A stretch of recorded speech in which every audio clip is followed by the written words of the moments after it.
must be something in the time. I've been told to get you off my mind. I hope I never lose the bruises that you left behind. Oh my Lord, I need you by my side. There must be something in the water, 'cause everything is getting colder. And if only I could hold you, keep my head from going under. Hi everyone, welcome back to my channel. This is Nassima, and today I'm back to speak about my second experience in London. So London part 2, as I already talked about my first experience in 2015. And today I want to speak about my second experience in 2019. So if you are interested in this video, just keep watching.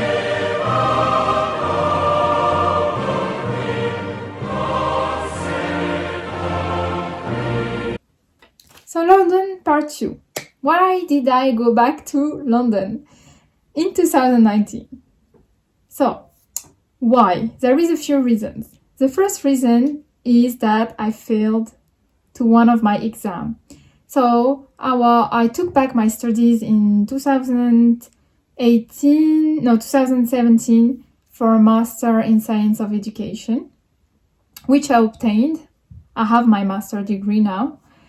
But in order to be CPE, so CPE is a function that you don't have in the UK, but you work closely with the principals in schools to help students with difficulties that they encounter during the year, or other issues that you can encounter at school and at college especially. So I prepared this exam very seriously, 2 years. So I passed it. I presented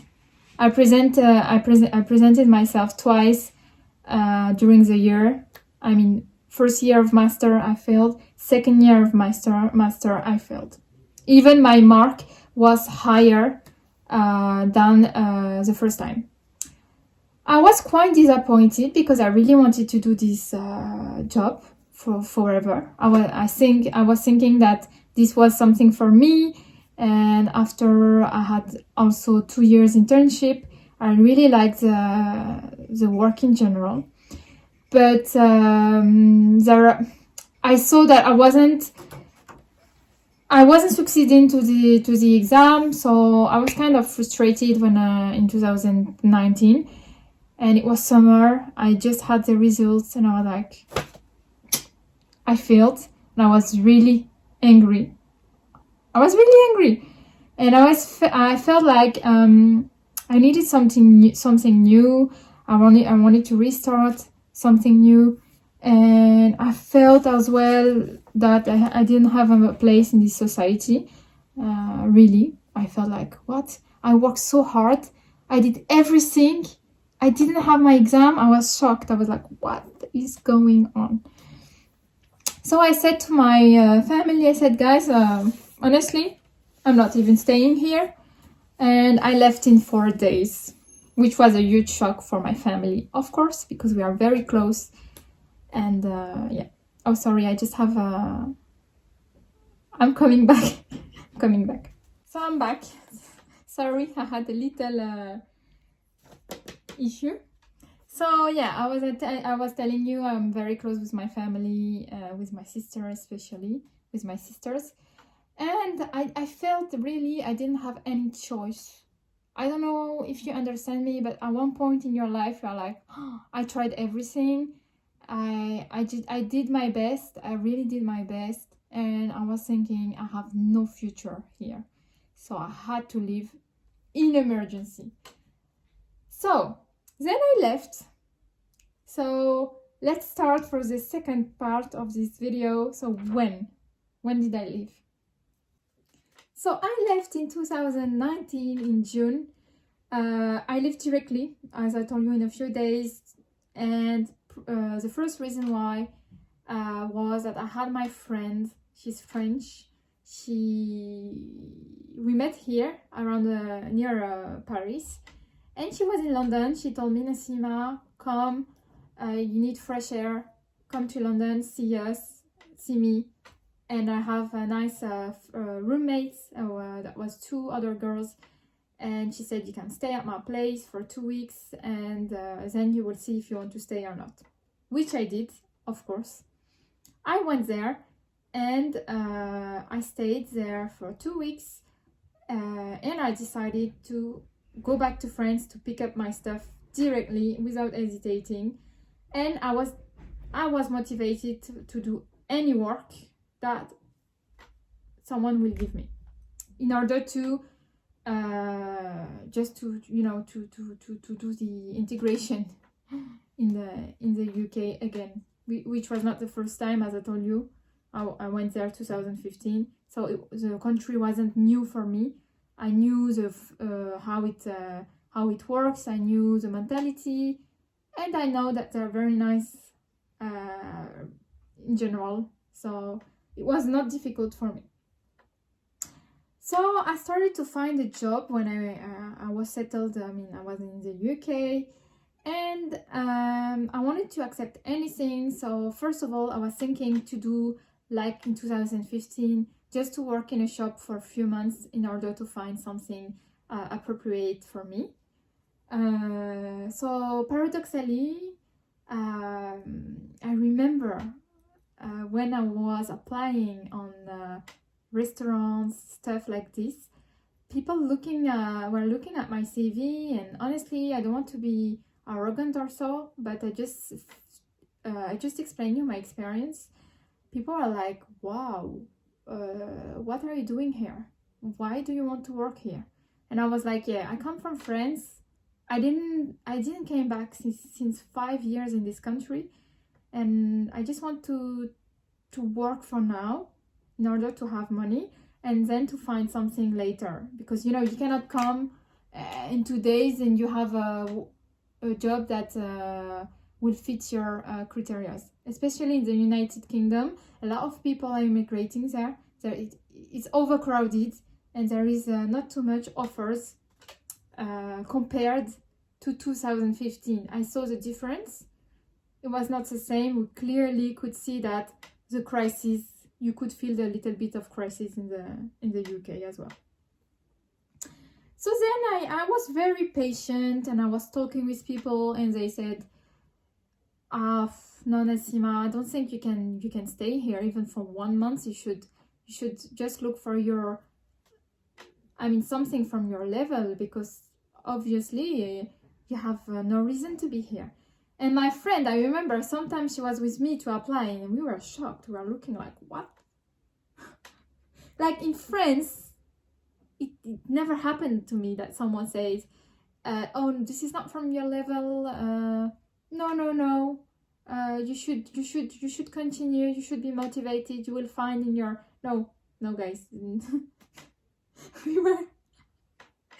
sorry, because we were really shocked. We were looking at each other. Can you believe what he told me just now? And I was like, yes. And honestly, I felt like this as a compliment, and it motivated me to find finally something I deserved. So I decided to look for an accommodation, and straight away, a few days, my friend was living in Zone 1. I found an accommodation in Zone 1 as well, and yeah, with other girls, which was very appropriate for me, because I didn't want to have males, flatmates, for some reasons, for personal reasons. And we were only girls, so I found my accommodation in Zone 1, which was very good, very cheap for what it is. It was cheap, so I couldn't ask better.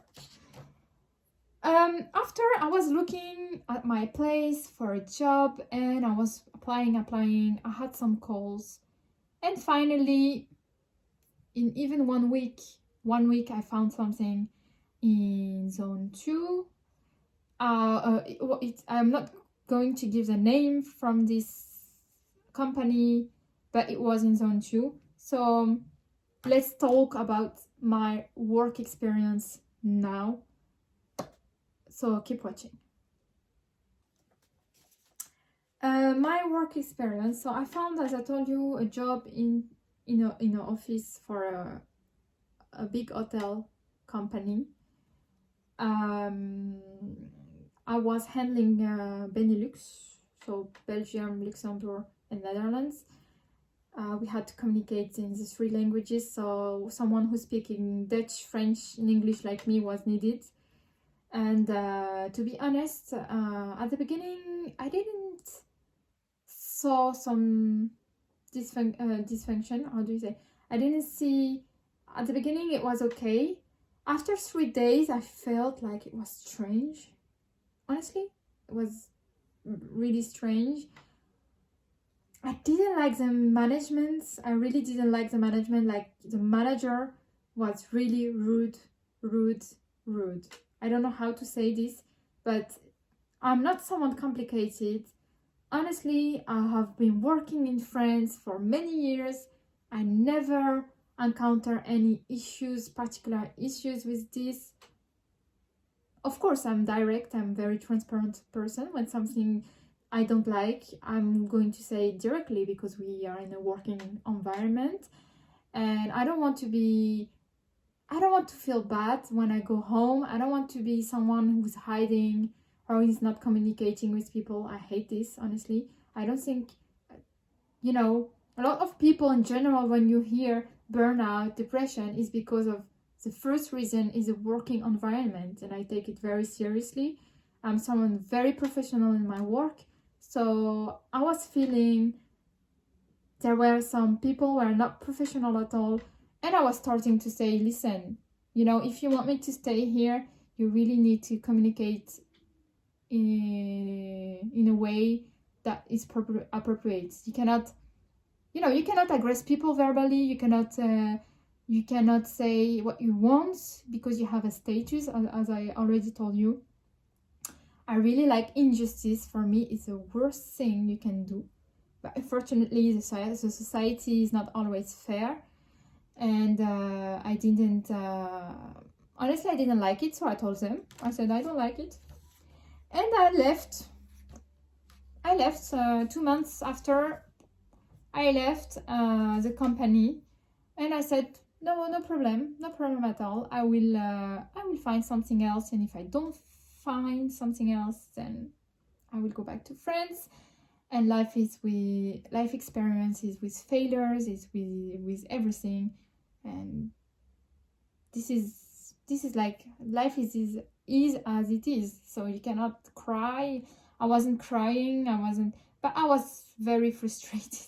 It was very difficult, honestly. It was a difficult time for me, 2019, because I had a lot of failures, and definitely I'm a very independent person, so I look for everything on my own. I pay everything on my own, and clearly I didn't have that much time. After a while, I had some interviews with some agencies who are specialized in recruiting in many languages, and they found me something. 2 months after I left this company, I felt it was difficult to find something, and finally I found 2 opportunities. One job with the recruitment agency, and the second opportunity was in a company of my friend, and she told me, Nassima, why you want to go back to France? I think you have a nice CV. Let me look inside of my company if we have something for you, and probably we will have or not. So that's how I stayed in London with a job finally that was matching with my criteria, and they could see as well there something appropriate for me. So yeah, that's how I found my job. And I'm very thankful, of course, and I'm very grateful, of course, to these people. If they're watching one day, thank you. So yeah, that's how it went for my second job opportunity, and I'm still working there at the moment. But as you know, with the COVID-19, we were a little bit impacted. There were some restructuration, so but it's still okay for the moment. So that's how I found my second experience in London, which was the greatest experience ever in my life. Even in France, I don't think I had this nice experience with people in general. Like, you know, you feel like very comfortable in the company. You feel like people are fair. Of course, sometimes you have some impression that you have your own impression, your own feelings. But honestly, this is so far the greatest experience in the UK. I really love UK, and yeah, I really love this country. And we will see why. The pros and cons to live in the UK, or pros and cons to come and live in the UK. So if you're interested by this, keep watching. So now, the pros and cons. Pros of living in the United Kingdom, life experience, I mean London, because I went to London. Oh my, when I speak about London, I want to cry. Well, I'm very, I have a lot of emotions because I remember some souvenirs, some failures, some opportunities, and some people I met that definitely meant something for me. And I had my friends from France who were in London. So yeah, it's very, I am very, looking back in my head, I'm like, wow. Anyway, let's try to not cry. So the pros to live in the UK, in London, life experience, definitely when I had to find my accommodation, to find a job, which was already the case before. As always, I tell you, I already found everything on my own. My parents, unfortunately, they don't have connections, they don't have knowledge in the French education system. I did everything on my own, basically. So yeah, life experience. People are so nice in the UK. This is crazy. I don't know how to describe this, guys. I never saw this before, honestly. People are so nice. And you know, sometimes I say don't make generality, but this is a generality. I never had one issue. And at the beginning, I have to tell you, I was saying, oh, Paris this, Paris that. And then I was like, no. UK, I mean, guys, I don't know how to describe. People so nice, very open. They help you for anything. I mean, even in the tube, you know, here in France, like everyone is rushing to go first in the train, in the metro. You're like dying. Even to go at work every day is a mission. It's a mission. Like you're already tired. You come at work, you're exhausted. I felt like this. I felt like I was exhausted and I was stressed. And now, when I was in the UK, the pros, life experience, people were so nice. Everyone was helping you, even with suitcase. Like, it wasn't that heavy. It was not heavy. I had one. They said, oh no, go first, please, go first. And I was like, wow, this is Disneyland. Okay. Then, possibility of evolution. People in general, when they call you for a job, they are very fair. Like they say, we have so many candidates, we will give a chance to everyone. They're very transparent, and they have a deadline for the application. That means that they are really doing their best to see each CV and people who deserve something in priority. Yes, they have to make choice. Unfortunately, I think it was more clear, understandable and visible, more transparent than in France. I have to tell you. Kindness, openness, and tolerance. Sorry, I'm reading my notes. Openness, tolerance, yeah. They are really willing to help you at any time in the street if you have a problem. Really. Never had an issue. Never. Yeah. Cons, of course, there is some cons everywhere. For me, life in London was quite expensive. Quite expensive. I felt it was more expensive than Paris, but this is my impression again. I'm not saying, oh, this is true. No, this is my impression. That's how I felt the thing. Finding an accommodation was easy because I had some appointments for many rooms, but I still felt that it was not qualitative. Like, for example, I didn't like, and I really disliked places with carpets, and because I have some also difficulties to breathe sometimes. I have no asthma, but I have I don't know, sometimes I have difficulties to breathe, and I felt with the carpet it was going to be not possible. It wasn't going to be possible. So yeah, qualitative accommodation is very difficult to find. Honestly, I was very lucky. And also cons, social life. I don't know why. I felt when I stayed more than 1 year, I felt that socially I didn't socialize. I don't know how to say, unless my colleagues, I didn't have friends, unless my French friends that I knew in Paris, they were in England. Maybe it was me, maybe I didn't give attention to people, I don't know, but I felt like it was difficult to make friends. Yeah, what else?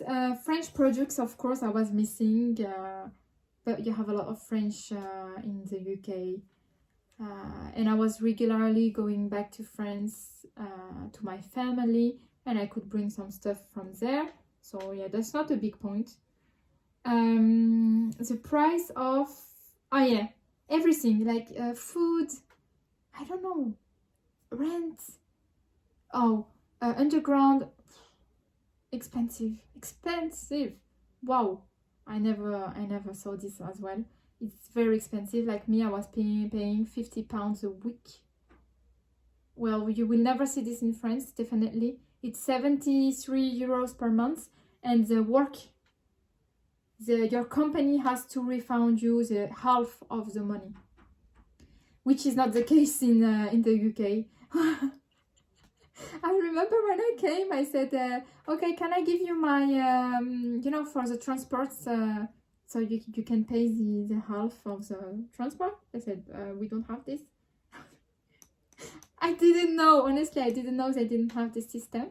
So I was like, okay, it's fine. But you have to count this in your expense for every month, because you pay your rent, you pay your food, you pay your transport, like everywhere, but it's not the same price as in France. If you are French, don't think you can survive a very long time without any job. It's difficult. So yeah, that was the main issues and issues and not issues. Issues and not issues. So the pros and cons of my experience in London in 2019. Of course, I didn't precise that I already had a 9 number. 9 number is after 3 months. At this time, when I was in 2015, I needed the 9 number after 3 months working in a company. And of course, you need to apply for a 9 number, and they decide after a commission, I think, to give you the 9 number or not. So just bear in mind that it's not something it's obliged that they are not obliged to give you the 9 number. Voila, I think it's very useful to precise. And honestly, if you have the opportunity to go to the United Kingdom anywhere, I think it's a great experience to improve your language skills. Like me, I'm French. I know everywhere in the world we are well known to not speak very well languages, which is it's such a waste. So me, it definitely helped me to improve my English. Even I still have this French accent, and you can hear it. I think I will never get rid of my accent, and I don't want. I just want to be me, naturally me. So yeah, and definitely, if I have to make a choice now, I will choose to live in the UK rather than other countries because of many points I listed here. I felt like I was very understood, very free. People were not discriminated. I didn't feel discriminated. I didn't feel racism around me, which I already, honestly, I don't want to play a victim here. This is not why I'm doing this video, but it was a case more than one time that I felt really that I was discriminated, and yeah, I mean some weird comments around where I didn't find it was fair. So yeah, I just need to be fair on that as well. And in the United Kingdom, honestly, I mean in London especially, it's cosmopolitan. Never ever I felt one day bad in how I felt. Even it was very difficult for me to find a job and to settle down in the UK. So I really want to be grateful for everything, because I think I was, not lucky, but yeah, I'm very grateful, because there I was thinking they are very more open, and they really see your potential as they see your potential, they see everything fairly. I don't know, that's why my impression, that's what I had for impression. So yeah, and if you have the opportunity to go there in London, and you will see, and don't hesitate to express yourself and to feel what you felt what you felt in the United Kingdom when you were there, or if you are there, just tell me. So I hope you will have a nice day, everyone, and I see you next time for another video. Bye bye.